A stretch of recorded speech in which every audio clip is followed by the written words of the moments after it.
Joining us now for more is Colm Flynn, Vatican correspondent for EWTN News. Colm, good morning to you. I mean, what a morning. You and I have talked at length over the past couple months just about his health issues, but his passing still comes as a shock to so many across the world, especially after seeing him greeting crowds from the Pope Mobile just yesterday. Markie, a very good morning. And yes, like you said, I've been here talking to you about Pope Francis going to hospital, staying in hospital for 5 weeks. But then what many were calling an Easter miracle, the Pope leaving hospital and returning to the Vatican. And it's just so shocking, the news this morning. That's the best way I can describe it. It hasn't settled in yet, really, here in Rome. And I can hear, as I'm speaking to you out my balcony window, I can hear the bells of St. Peter's Basilica now ringing constantly to mark the passing of the Holy Father. We woke up to the news, the Vatican announcing, confirming, the Holy See, that at 7:35 a.m. this morning, local Rome time, the successor of Peter, the Holy Father, Pope Francis, had passed away. And what is incredible about this, Markie, is that look at when it has happened. We have just come to the end of Holy Week, which is the most important time for Catholics and Christians all over the world. Yesterday, there was a beautiful Easter Sunday Mass in St. Peter's Square in front of the Basilica.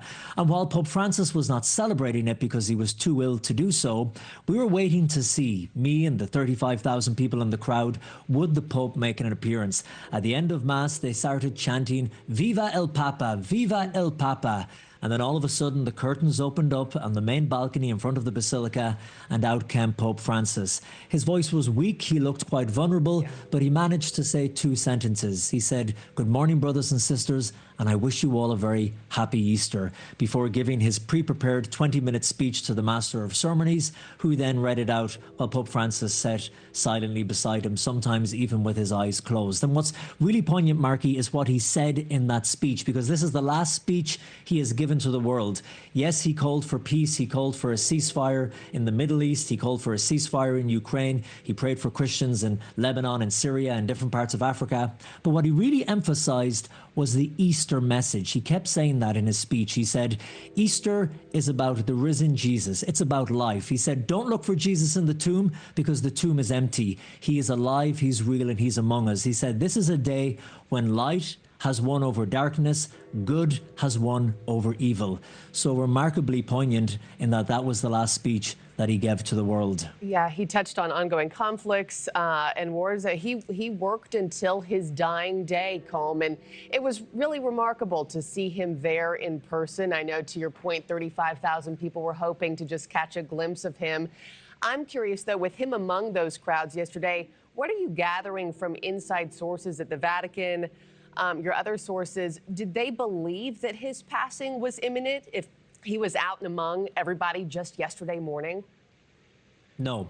Nobody did, because Pope Francis is a fighter. And when he was in hospital, the doctor said that they would describe him as an impatient patient. He wanted to get out of the hospital and back to work at the Vatican. And even when he left, after being in there for 5 weeks, the longest hospitalization of his entire papacy, the doctors told him, look, you have a strict 2 months of rest, no interaction with crowds, rest in Casa Santa Marta, your Vatican residence. He broke that on a number of occasions, including yesterday, because not only, Martha, did he appear on the balcony of St. Peter's, but he also went into the Pope Mobile and moved through the crowds of people, even stopping to bless babies on occasion. But he was still working because, lo and behold, we didn't realize this when the Easter Mass was happening, that he held a meeting with the Vice President of the United States, J.D. Vance, a short, private meeting in Casa Santa Marta, his residence. He did that around 20 or 30 minutes before appearing to the world on the balcony. So he was still working, still holding meetings right up until the very end. And as far as we know, we've been checking this morning, but that is the last public meeting, official meeting that he had. Pope Francis was with J.D. Vance, the Vice President. Yeah, and I'm about to check in with our correspondent who's live at the White House this morning for the latest on that meeting and what came of it. You know, he was one of the most popular popes in decades, Colm. I mean, he was known for reaching out to the margins of society. He spoke to almost every modern issue facing man today. What do you think his legacy will be when the history books are written? His legacy will be one of a pope that was there for those in the margins. Thanks for watching, everybody. Go to joinnn.com to find NewsNation on your television provider. Also, don't forget to click that red subscribe button below to get more of NewsNation's fact-driven, unbiased coverage.